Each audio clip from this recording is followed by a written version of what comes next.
Weight loss. It needs to be fast and sustainable. Noom GLP-1 starts at just $149 and ships to your door in 7 days. Take it from Marcos, who's loving his journey with Noom GLP-1.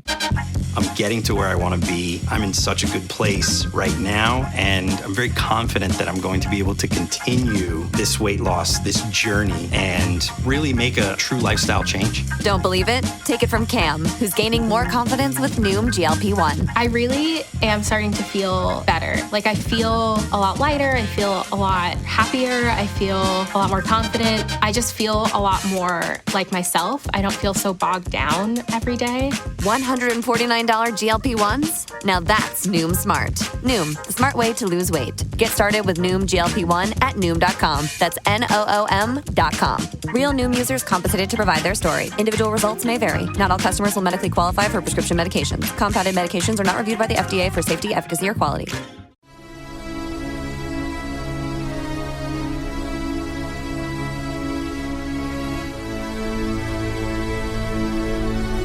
Welcome to the Dynasty Dugout Show, a podcast covering all things minor league baseball. Get a front row seat to the action with everything you need to know about the future stars of Major League Baseball. And now, here's your host, Chris Clegg.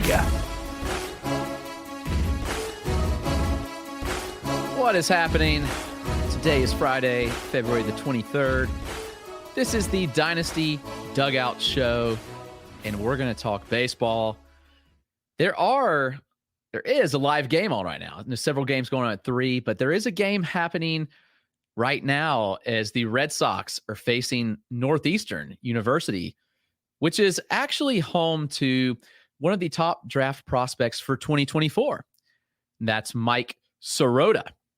So I'm curious to see Mike Sirota play today against some major league, I say professional level pitching. I think the Red Sox have pretty much rolled out a minor league starting lineup for the most part, which it makes sense.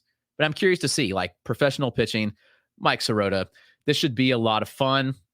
We've had several pieces of news to cover today. Obviously, the Ricky Tiedemann news.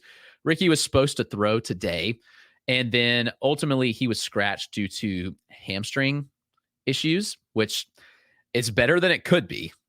He's dealt with arm issues so long. I have been pretty adamant against Ricky Tiedemann due to the lingering elbow and shoulder issues that are going on there. So at least this news is pretty I say it's positive. There's no positive news when you're scratched from a start due to a hamstring issue, but still it could be a little worse. Marco Luciano is dealing with a hamstring issue. Young-Hoo Lee, he is dealing with side soreness, so he is out for the opener on Saturday for the Giants. So the injury news is flowing in, and that's kind of to be expected. Now with games starting, we will get more information, and we'll know more about the injuries. We'll know more about what's going on with these players. And ultimately, yeah, it's not going to be fun, but it is what it is. So we have to look at some of that news, take it for what it's worth. Vaughn Grissom's dealing with hamstring injury, so that's no fun. Be his first season with the Red Sox.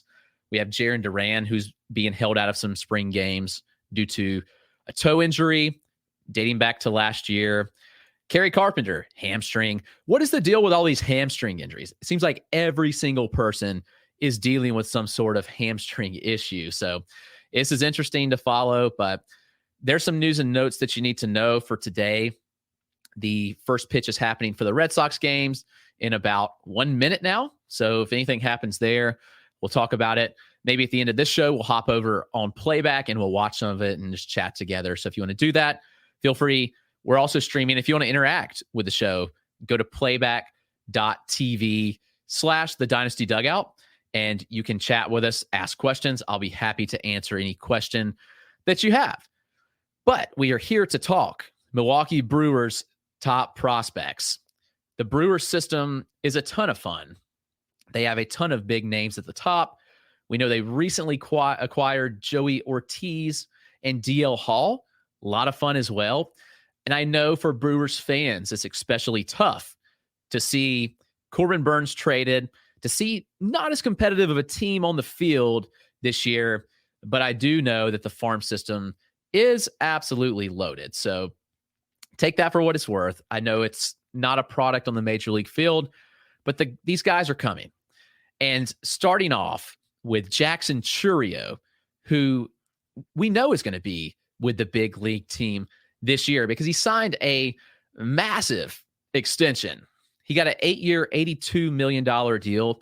It was the biggest deal for someone who has never debuted in the majors. We've seen these deals happen every once in a while. Also happened with Colt Keith this offseason. But Chourio's deal is the biggest of any of those that has happened.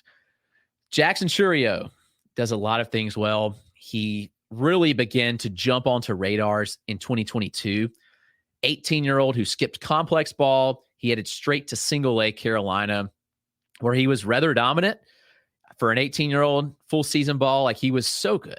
He made it to double A in 2022. And between 3 levels, going from single A, high A to double A, he slashed 288, 342, 538, firmly putting him among the top prospects in baseball. He hit 20 home runs, stole 16 bases in 99 games that year.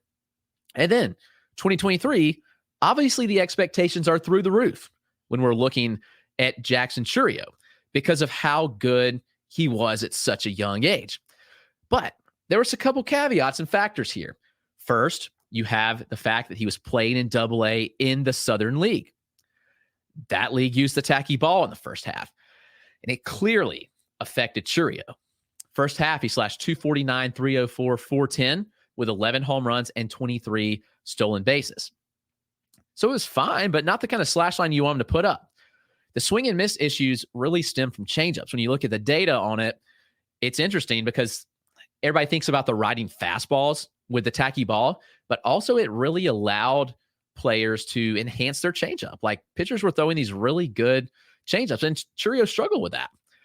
But then the pre-tacked ball left in the second half. His contact rate in the first half was 75%, jumped to 81% in the second half. And then he matched his way to AAA. The second half slash line was 324, 379, 538 with 11 home runs in 57 games. So rather impressive numbers there. He puts up really big exit velocities already for such a young age. Had an average EV right around 91 miles an hour last year, which is impressive. His 9th percentile near 105, so well above average compared to major league standards already. And then you look at the contact skills, they're pretty solid too. Obviously, the jump that they made in the second half was huge. He ran a hard hit rate of 55% last year. I look at all these things and I'm like, okay, this is pretty impressive. So the thing to watch here is Chourio is rather aggressive. He makes contact, but the aggressiveness is an interesting point because he chased at a 35% clip, which is very high, actually. You want to be 30% or below. And Chourio, 35%. But in AAA, just 22% chase rate out of the zone. I'm interested. I should probably do a deeper dive because the ABS certainly affected that. We saw walk rates go up for pitchers and hitters, obviously, in AAA. But the strike zone was much tighter when they used the ABS system. So that's something worth noting with Jackson Chourio. If you're having sky high expectations right now for 2024, I'd probably pump the brakes a little bit because we're talking about such a young kid. I mean, 19, 20-year-old this year, there's going to be bumps in the road. He's going to be a great player long-term, but here's the problem. If he comes up and he's just okay, everybody's just going to flip out and just be completely done. Not completely done, but we saw what happened with several other guys. Like Jordan Walker was all the hype last spring training. And then after Jordan Walker came up and was good, I mean, the dude ran like a 116 WRC plus in the majors. And people were just like, It's funny how high the expectations are for top prospects. And it's sad that we put those kind of levels and expectations on them, but it just is what it is. So Jackson Chourio is going to be a great player long-term. He's going to hit for power. He's going to steal bases. But if he hits 18 home runs and steals 30 bases this year, and he puts up like a 240 average, you know what's crazy? I think people are going to be disappointed in that. Hopefully you're not, but I do believe that is going to be some ups and downs for Cherry because he's so young and he still has a lot of improvement to make. Not to say he's not a great player. He's one of the top prospects in the game. But there are still things that he needs to work on. But so with that being said, by far the top prospect in this system. This next guy is a lot of fun too, and that's Jacob Misiorowski. He is absolutely nasty. And I'm going to share a clip that our friend Beck, Upper Beck, posted. He had a whiff reel of him he posted yesterday that's just extremely nasty. When you watch him pitch, it's funky. I mean, there's nothing conventional about Jacob Misiorowski, but he is just so impressive with what he does on the mound. And let's watch some of these whiff highlights, and I'll kind of chat about him a little bit. I mean, the fastball is incredibly good. It averaged over 98 miles an hour this season. High IVB numbers, 12 inches of run on the pitch. Very good offering. Firmly plus or better when we're looking at Misiorowski.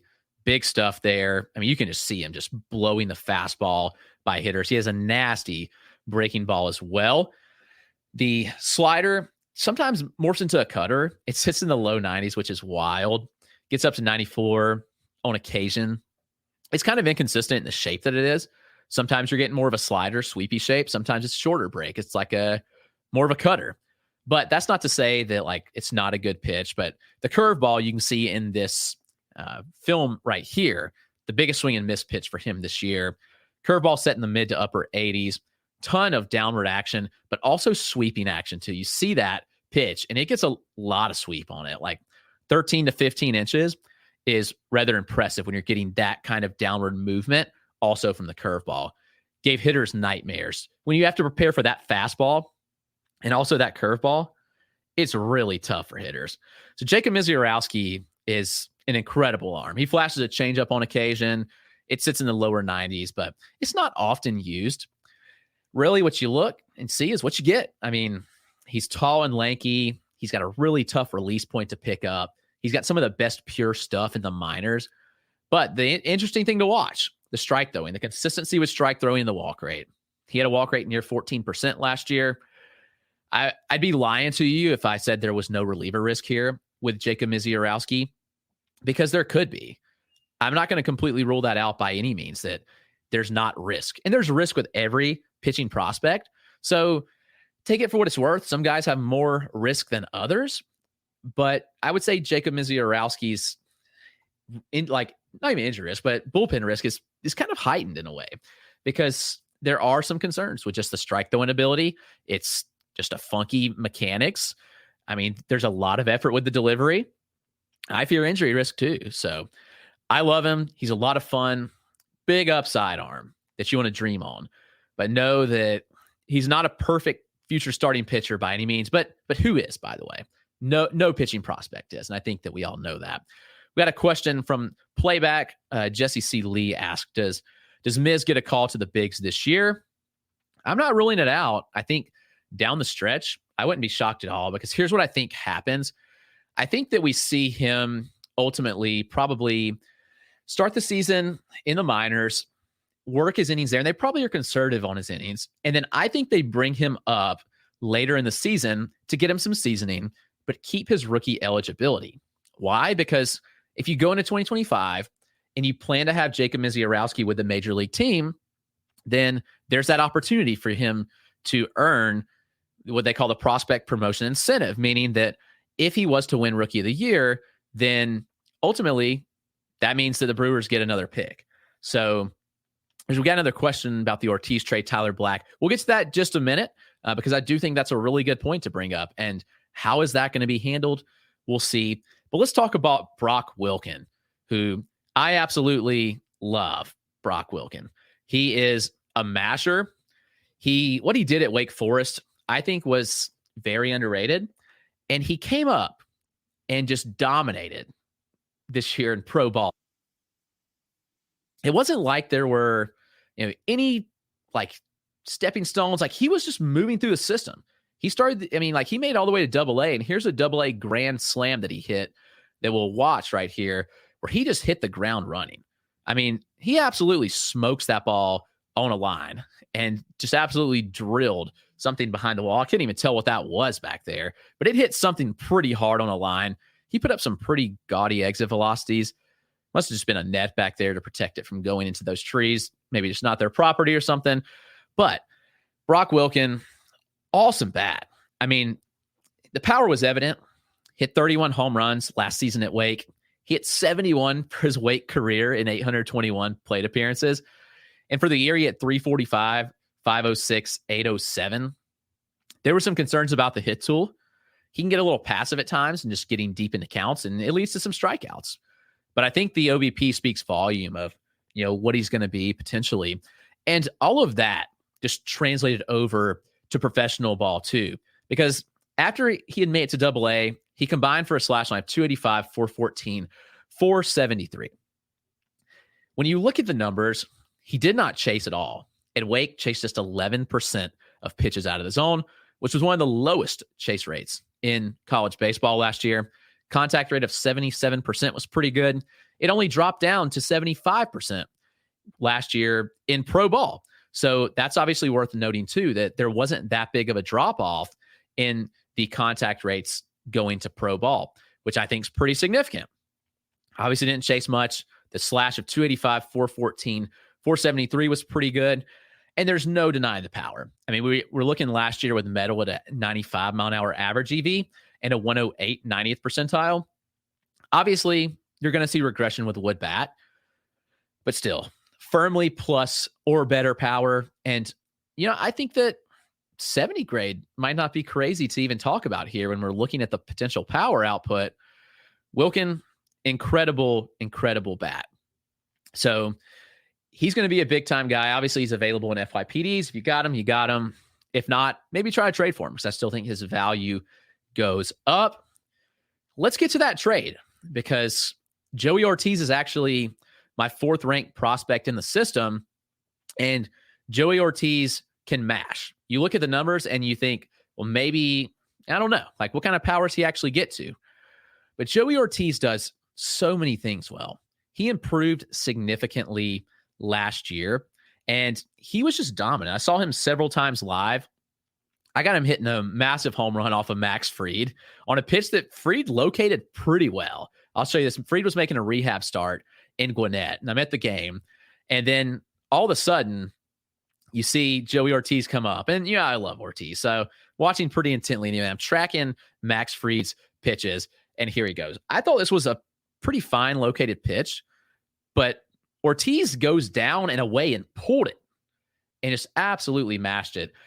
He hit 2 home runs this game. He hit 1 in another game in Gwinnett. And Gwinnett's not like a big hitter's park by any means, but he just showed what he was capable of. And really, you look at the data and it's pretty good too. I mean, he fought through injuries this past year. He still put up a 121 WRC plus over 389 plate appearances. He made his major league debut. He's a defensive wizard at shortstop. So he's obviously got the glove to play anywhere. And that's the interesting thing. Where does he play in Milwaukee? I think he could play second. I think he could play third. It will be interesting to watch where he plays in the field. But I do think the versatility is huge here. The contact rate's really good. 82.5% overall is plus. The zone contact of 90% is like 85th to 90th percentile among all professional hitters. You look and he had a higher exit velocity than anybody in the Orioles system that played in AAA last year. He had a 9th percentile that was above 90 or the 90th percentile, above 105, which was like near Heston Kjerstad range. Kobe Mayo was a little higher, but he had a 5 mile an hour jump in the average EV from 2022 to 2023, which was huge. And I think that's a big sticking point when you look at Joey Ortiz. There's power, there's speed. He's got a good feel to hit. Where does he fit? And how does this affect another guy we're going to talk about in just a second, in Tyler Black? It's a good question. I look at it right now, and I ultimately wonder, how do the Brewers shake this out? Do they trade Willy Adames? I'm not ruling that out. I think that's a real possibility that he's traded and Joey could play shortstop. I'd say right now it lines up with Joey Ortiz at third and Bryce Terang at second. What does that mean for Tyler Black?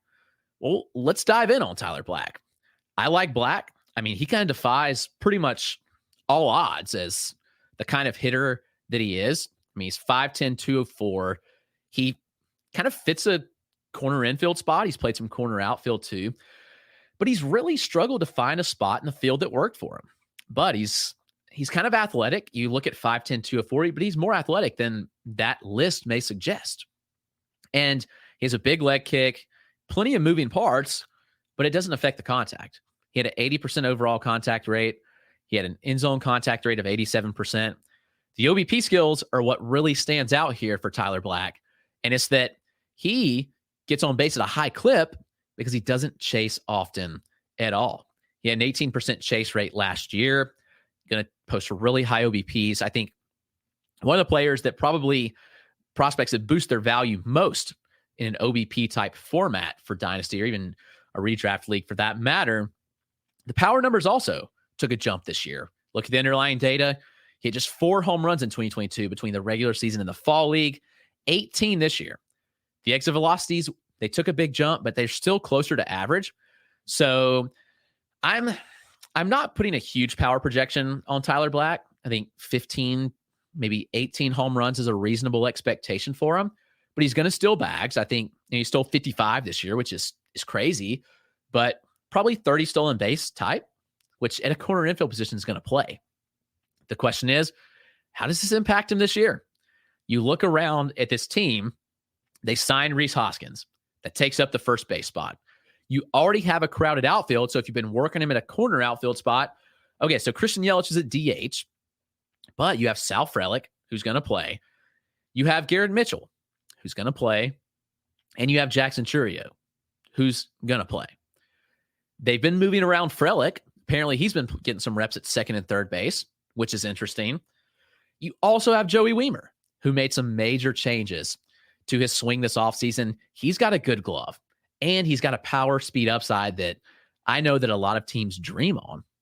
So when you look at how does this shake out, it's kind of tough. Where do all these guys fit? I mean, ultimately, we'll see. But right now, I think Tyler Black probably starts the year in AAA unless something happens. Frelick is actually at third base today. Somebody mentioned in the chat. So that's obviously notable. And Beck mentions that we have Black, we have Ortiz, we have Terang, and Monasterio. Only 2 spots for 4 of them, assuming that Willy Adames stays on the roster. Obviously, you'd love for Willy Adames to be traded for pitching, but the Brewers do have some fun pitching talent. This is going to be interesting. I think the Brewers are going to mix and match all year. I don't think they trade Tyler Black personally, but I do think other guys could be traded that could lead to him having a spot eventually. I don't think they keep him down too long, but there's not a ton of spots right now for Tyler Black to fit in, unfortunately. We have a chat from Uncle Ted. He says the Brewers trade Devin Williams to the Dodgers for a lot of talent and promote Joel Payampas, never say his name right, or Abner Uribe to close. Yeah, I mean, it would make logical sense to move Devin Williams, I think, at this point. Maybe they do, maybe they don't. I love Abner Uribe personally. I'm getting him in every draft and hold pretty late. So, yeah, I mean, that'd be fun to see either of those guys in the closer role. Uribe is so much fun. I saw him in the AFL. He's a blast to follow. And then we have another chat. Sounds like the Brewers are going to have a Reds type issue with the potential talent. That's absolutely true. And he says a good problem for the org, tough for fantasy dynasty. Yeah, it's right. This is a great problem for Milwaukee to have a lot of these guys ready and a lot of talent. But I don't know. It's interesting to see how this is going to shake out. I'll get to DL Hall in just a moment. Uncle Ted, thanks for the chat there. Yeah, this is a fun system that has guys that are ready. But this guy that I'm going to talk about next, he's not close to ready. But that's Luis Lara, who is a ton of fun. He's smaller. He's kind of on the Jackson Chourio path. He went straight from the DSL to full season ball this year. He spent the entire season as an 18-year-old.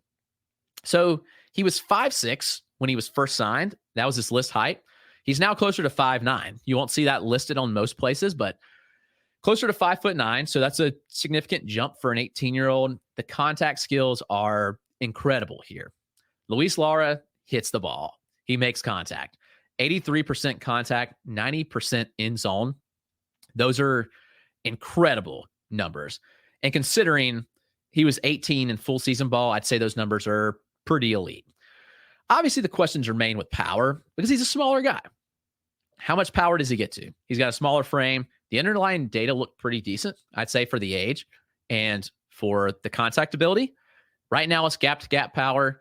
I saw him a couple of games this year in Columbia when they were down here, the Brewers, Carolina, the Mudcats, forgetting for a second of who they were. But he hit all gaps well. He actually posted an EV as high as 110. So I do think there is power potential that he could grow into. Right now, it's easy to project like well below average power. But I think that he could be a 10 to 12 home run bat with an elite hit tool and some speed. Like when I look at this profile, and I hate comps. You guys know that. You've asked me for player comps, and here I am giving one. But he's kind of Steven Kwan-esque with maybe some more power potential, which, I mean, Steven Kwan is a really solid asset to like. And I think you'd like that one if he turned into something close to Steven Kwan. So I really like what Luis Lara brings to the table here. He's one I'm a big fan of. As is this next guy, Robert Gasser, who I've just been in on for so long at this point, and it feels like we've been waiting forever. But I truly believe that this is the year that Robert Gasser gets his shot and breaks through in the Milwaukee rotation. Robert Gasser is not flashy. He's a high floor arm. He's posted mid to upper threes ERAs for his pretty much his entire career, about a strikeout an inning, respectable walk rates. So he's not that flashy pitching prospect that just jumps off the page at you. But he does throw plenty of strikes. He locates every pitch well. The four seam, interestingly enough, had the highest ball rate. So he threw the four seam for the least amount of strikes as any of his 6 pitches. And yes, he does have 6 pitches. Last year, he used all 6 of those pitches at least 10% of the time. Obviously leads with the four seam, used it about 30% of the time, 92 to 93 on average, generated a decent swing and strike rate with it, actually. He throws a two seam in that similar velo band, but a different movement pattern, which I think is huge. He added a cutter, which was actually the second most used pitch of his arsenal last year. The sinker averaged about 16 inches of horizontal break, giving it a pretty nice shape differential. The changeup has decent shape, but there's just not enough separation between the fastball and the changeup here. Just the velo separation is not there. But I believe that the best secondary in this arsenal for Robert Gasser is the slider. It's definitely a sweeper here. 19 inches of horizontal movement at times. That's absurdly good. That is a ton of sweeping action. And that's what you get out of Robert Gasser. A lot of pitches mixed. He can pull way back. His curveball's in the upper 70s, low 80s. So he's got several different velocity bands. I just look at Gasser and I think he's such a high floor arm because of the strike throwing, because of the arsenal and the pitch mix. Like he sequences well. He does everything that you want to see in a pitcher. And now I think we get that shot. Brandon Woodruff's out. Corbin Burns is gone. I think Robert Gasser throws 120 to 140 innings with the Brewers rotation this year. And that could provide a ton of value for you in Dynasty. Now, let's talk DL Hall, because I think Hall is a notable one to talk about because he was kind of on the reliever track in Baltimore.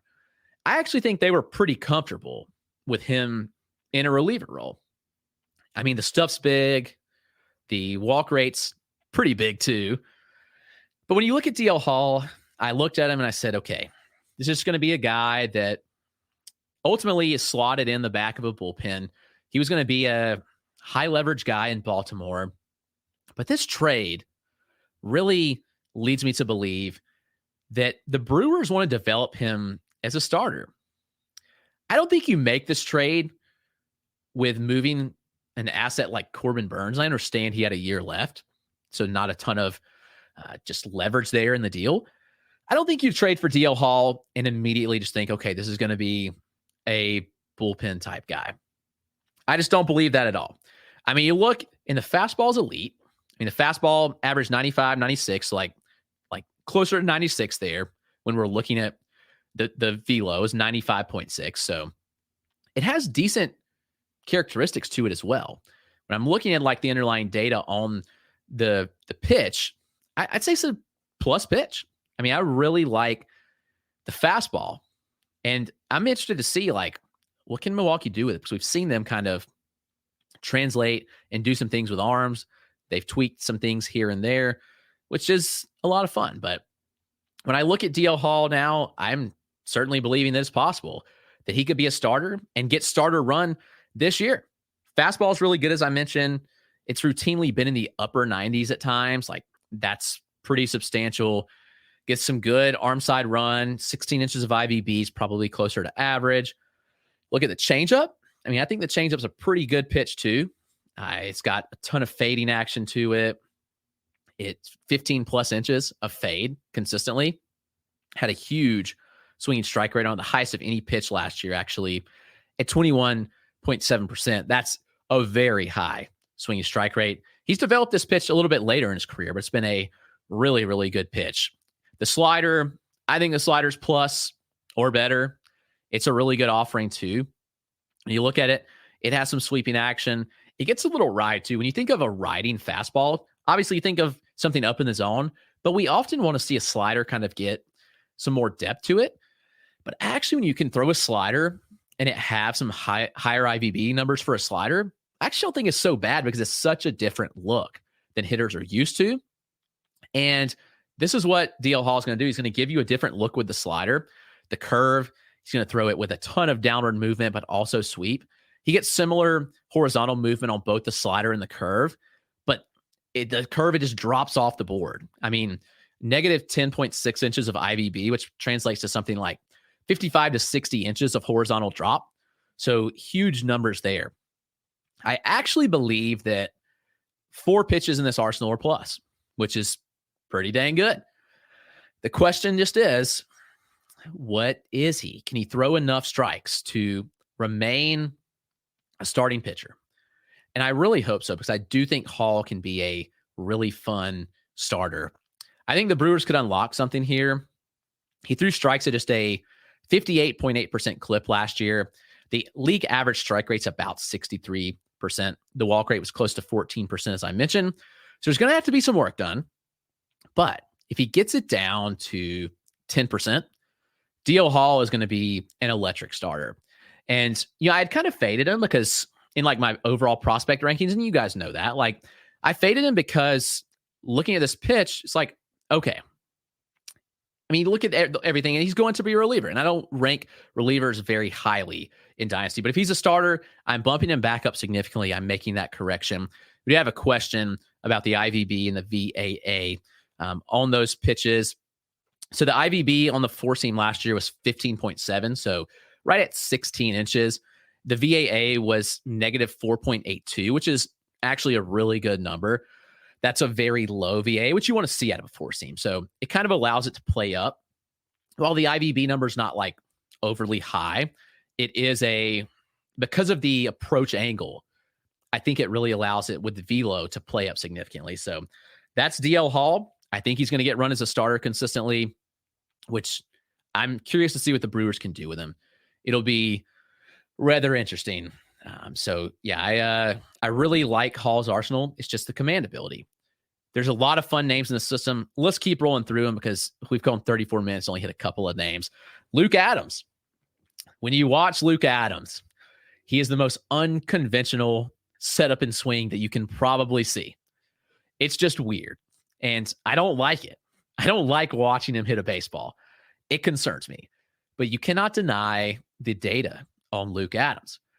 He's 6'4". He's got a really strong frame. He last year hit 11 home runs, had 32 extra base hits in 99 single A games. He did slash 233, 400, 401, which is really weird to look at. 233, 400, 401. So not hitting for average, high OBP, and very low slug.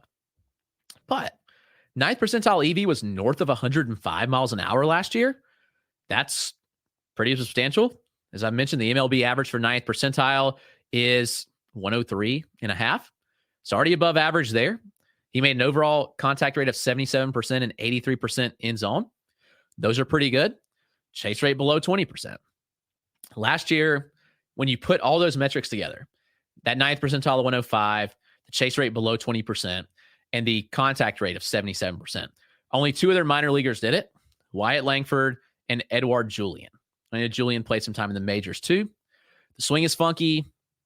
There are questions about how it'll play against advanced pitching. It's kind of a wait and see approach. This guy, I think, is going to soar up boards. Not Luke Adams. It's Cooper Pratt, who I absolutely love. We had a question about him in the chat too. Of course, we're going to get to Cooper Pratt because he is one of my favorite players to talk about, one of my favorite players to draft in an FYPD.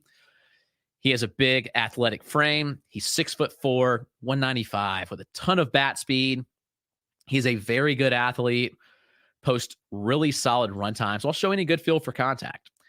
The power, I think, is going to be the carrying tool for Cooper Pratt, but he's shown a really good feel for the barrel. He's put up some really good exit velocities. Scouts have raved about the work ethic here and how much he stands out in in-person looks. Fortunately, I have not gotten that yet, but I will this year. I will make every point to see Cooper Pratt. We'll make sure that happens. I am a true believer in Cooper Pratt. And since he debuted, he was very impressive at the complex level.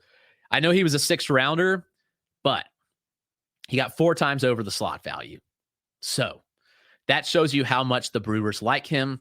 They had already worked this deal out ahead of time. And while it was a small sample, he dominated in pro ball. 12 games, 356, 426, 444. I think you're looking at a potential 25 home run bat that can steal you bases, like 5 to 10 bases, that can hit for a decent average and post a good OBP. So I'm a little more conservative on my ranking in the system of Cooper Pratt until I see him live or at least in full season ball on video. But man, like this is a clear first round talent, as Vinny down on the farm mentions. There's no doubt about that. He was a first round talent for sure. And I think he's going to soar up boards this year. A little water break there. Podcasting by yourself is hard. Side note, but doing it with Eric all the time, it's easy because I have little breaks. But talking consecutively, whew. All right, let's keep going. And somebody that you all want to hear about. My next guy is Yofri Rodriguez, the Yof man. He is something special. He was the highest paid international signee in 2023, $1.5 million bonus. The results translated. He got the big bonus and he performed in the DSL. 253, 393, 449, 6 home runs and 21 extra base hits. It's like, okay, this is all right. Not bad for a 17-year-old, but there's a ton of athleticism. And with a few tweaks in the swing, like he's going to be on a rocket ship up rankings. The contact skills were incredible. 80% overall, 85% in zone. And I know that's the DSL, and I know there's a lot of non-competitive pitches in the DSL. So I could probably just stand in the box and take a bunch of walks in the DSL. Just because just being honest, you're going to face some pitchers that don't throw a lot of strikes. But he chased at just a 15% clip. So he knew the strike zone well, and he didn't chase. That was the upper tier of all DSL hitters and firmly plus or better among all minor leaguers while being 17. I do think there's a little bit to be desired in the power department, but he had a 101 mile an hour, 90th percentile exit velocity. And I hope you checked out Jeff Pont's article this morning because it was a really good article talking about power by age. So when you look at power by age, what's most important? Well, you obviously want to stand out for your age. And Yofri Rodriguez was 17 years old. The average 9th percentile exit velocity for 17-year-olds was 96.5 miles an hour. And Yofri came in at 100.7. So round up to 101. So he ranked really well among his peers in this department.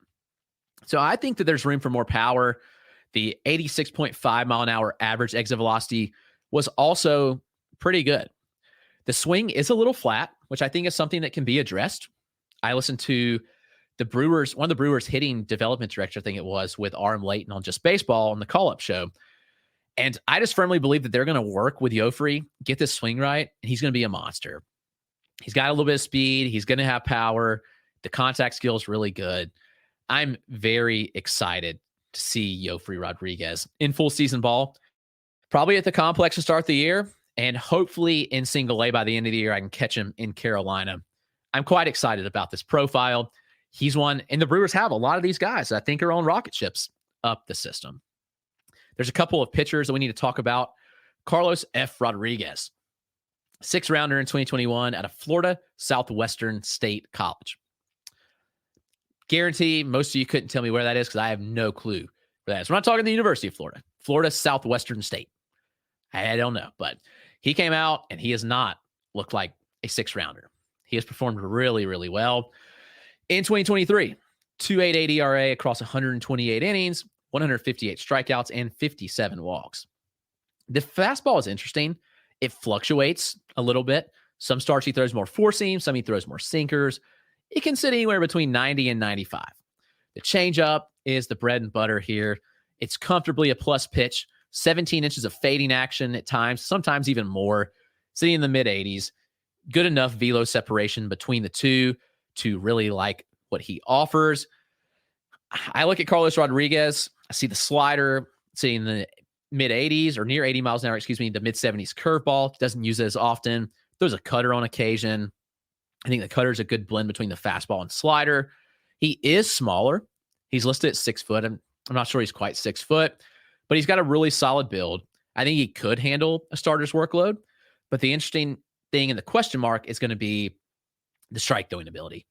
The strike rate was 60%, so below average. The walk rate was manageable, so we'll see how that works out. I do think he could be a really good bullpen arm, but I think there's also a potential starter here, maybe a SP4 or 5 type. So I'll be curious to follow what Carlos F. Rodriguez does. Here's my next pitcher, who I also think is going to be on a rocket ship this year. And if you're hearing all this, the Brewers drafted really, really well this year. Brewers might have had my favorite draft of anyone this summer. Josh Noth. He was 17 at the time of the draft. Big stuff with the arsenal. I think the slider might have been one of the best sliders in the draft.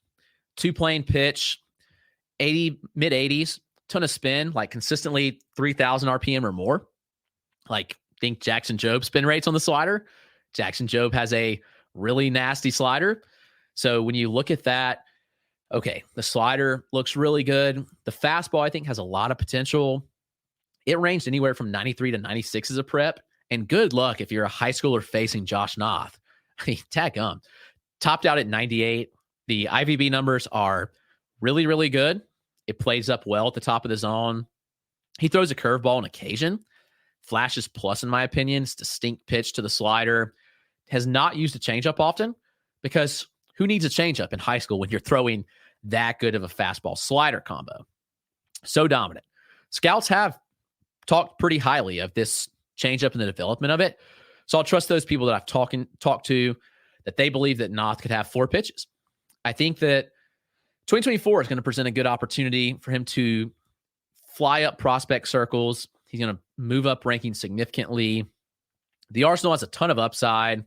I think he's a household name by midseason 2024. I think your average prospect person probably, or your average just like baseball fan, probably isn't very familiar with Josh Noth, but they will be. Count on that. Josh Noth moving on up.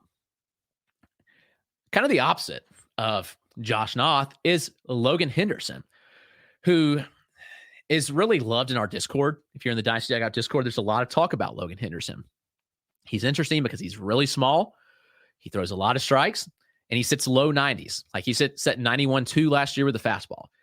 It is such a weird profile, though, because the IVB numbers he puts up at 91 are such outliers. Like it's a very high IVB pitch considering the velocity. And then you look, he throws a lot of strikes. He had a 35% strikeout rate last year, just an 8% walk rate. He did throw just 78 innings. So you want to see a little more. This was a 4th round selection in 2021 out of McLennan Community College.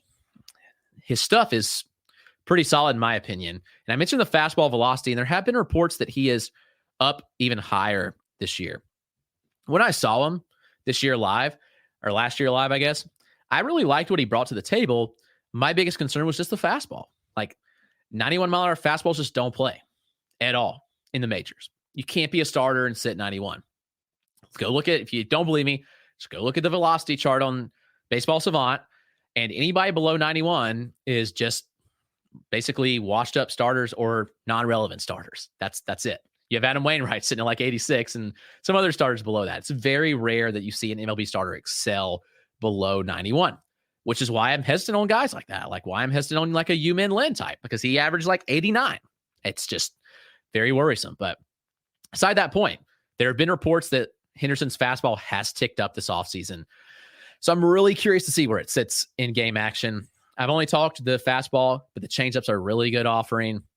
He gets good velocity separation, a ton of tumble and fading action to it. So the changeup might be it's a 6. It's a 60 grade pitch. It might be a little better than that. It's a really good offering. When the slider's on, I think he's got 3 really good pitches here that work. I do want to see him pitch against high AA hitters before I'm very confident about that. But I do think that he could continue to build stock up and rise up this system. I like Logan Henderson a lot. I think he's still pretty underrated because I still have him I'm borderline like top 200, but I don't think a lot do actually. So that'll be interesting to see what Logan Henderson does this year. Bradley Blaylock, he's really under the radar, but Blaylock, I saw actually a decent bit because he was in Greenville. He was in the Red Sox system, and he was part of the trade that sent Luis Urias to Boston. He was a 32nd rounder in 2019. He passed up on his scholarship offer to Kennesaw State. And after spending 3 years in the Red Sox system, dealing with TJ, all sorts of stuff, this year he looked pretty good. He had 2.82 ERA across 67 innings with 75 strikeouts, just 20 walks. The fastball took a massive leap forward. He's sitting 95, consistently topping out at 98, which is huge. He added a splitter this year, which was nasty. I'll tell you, firsthand, I saw it in person. It was nasty. Sitting 86 to 88, I thought it was a really good offering. So that was something that I was rather impressed with, that it progressed like it did. Blaylock throws a breaking ball in the upper 70s, curveball. He throws a slider in the low to mid 80s with more horizontal. I think that he could rise up boards significantly too, because nobody really talks about Bradley Blaylock, but he's still just 22 years old. He threw strikes at a 65% clip, which is better than average, and he's got a really good arsenal. So I'm pretty intrigued by what Bradley Blaylock can do and bring to the table. Let's get back to a draftee this year. It's Eric Batanti, who is a physically gifted power hitter. The lefty has big-time exit velocities, had some of the best in the prep class last year, but he also moves pretty well for his size. He was one of the younger players in the class last year. He did not turn 18 until November last year. So he was 17 at the draft. He spent all season post-draft at 17. He got a nice overslot deal. He's already got a big frame, but I think there's some projection on it when you look at it. I think there's a 30 home run bat here if all clicks right. The issue is the contact skills. It was a small sample, but he really struggled with contact, struck out at over a 30% clip at lower levels.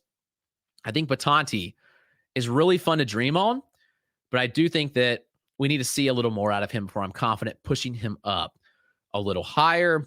As is this next guy, Mike Bovey. Not sure if I'm pronouncing that right. Correct me if I'm wrong. He was a big-time contact hitter in college, and there were questions surrounding his power. He has a 6'2", 210 build. He has simple swing.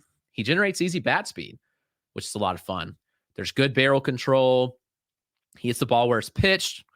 And last year in college, had an 87% contact rate and a 92% end zone contact rate. Low chase rates, just 17%.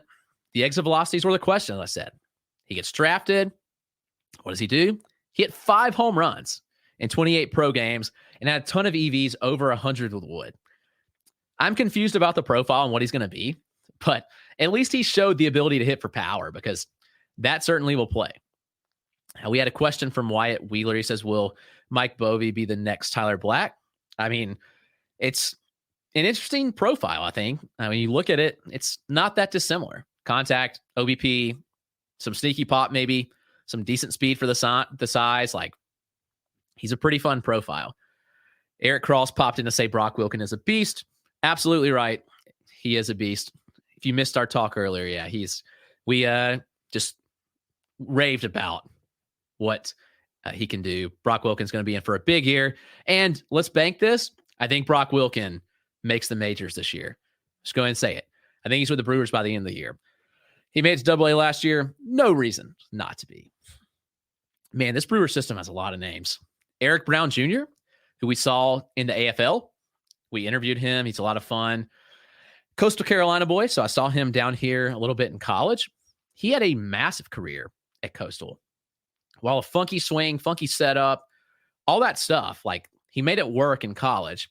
And it is a smaller build, like he's 5'10", 190. I think I have some footage of him I'll put up of him mashing we saw 3 or 4 home runs in a week in the AFL. So that was pretty fun to see him do that.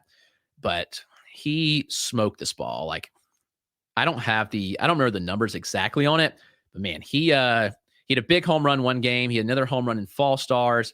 He was just really fun to watch. Let me pop this video up here for you guys because he absolutely smoked it off. Kendall Williams, who's a legit Dodgers prospect, actually. Big guy, 6'6", I think, big release point. But yeah, here's some good action of Eric Brown Jr. His stance and swing have quieted down a bit, but here's the pitch, and that thing got out of there in a hurry. He absolutely obliterated that pitch. And you see Kendall just don't like that. I think there may be an open face video, the dim lights, which is cool. I like that effect that they had there in that stadium that for Eric Brown's home run. If I have the open face, if I don't, it's on the other video. Let me pull up the other one from Fall Stars. But yeah, you look at Eric Brown Jr., I think that he's good enough at short, but he probably moves to second base. Probably his most natural fit. Last year, the power was what was disappointing. He had an 84.5 mile an hour average EV and a 9th percentile of 100. So not really great there. The contact skills were good. 82% overall and 90% in zone, which is huge. This is from Fall Stars that I'll pop up. This was a view from every angle. We had all the cameras set up. So you get a view from behind of this home run and then also from open face and behind. This was Logan Workman, who actually I liked. Workman was a pretty fun arm, but he smokes that one. Here's the open face. That is such an interesting stance, and that's toned down from what it was. In college, it was a wild stance, but you see there, he's very, very narrow, takes a leg kick. The bat moves a lot, but he still gets to contact. I mean, that's a lot of moving parts in the swing, but to put up a 90% in zone and an 82% overall is pretty huge. I think that Eric Brown Jr. rebuilds some of his stock this year, and we see him ultimately move back up prospect stats. Because he was, at least in my book, he was somebody that I really liked coming out of college. Obviously, some bias that I'd seen him a lot, but I think he bounces back. Wes Clark, another South Carolina boy. Man, they're loaded with South Carolina boys in the system. Wes Clark can mash. I actually picked him to win the Fall Stars Home Run Derby, and I was a little disappointed when he didn't because I really thought that there was a chance that Wes Clark would. He had a really good college career. I loved watching him at South Carolina. Obviously, a lot of fun when he's on the team that you grew up rooting for. But Wes Clark has done a lot of good things in pro ball too.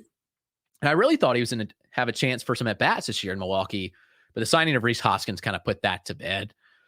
In the fall league last year, he had some good success, 297, 435, 568 with 5 home runs.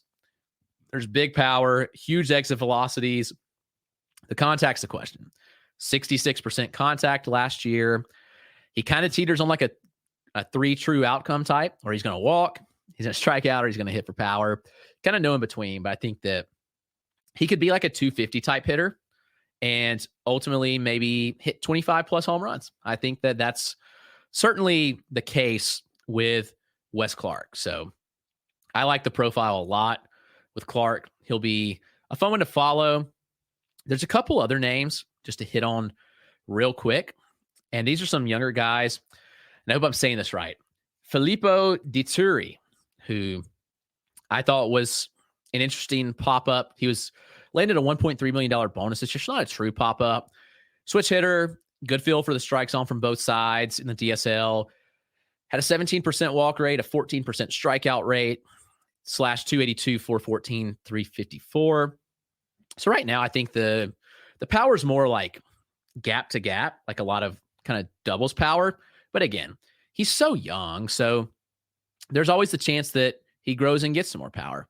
I don't see why that's not a possibility. So he's a name to keep an eye on. Looking at a couple other names that I like too in the system. You have Jace Avina, who he's a masher.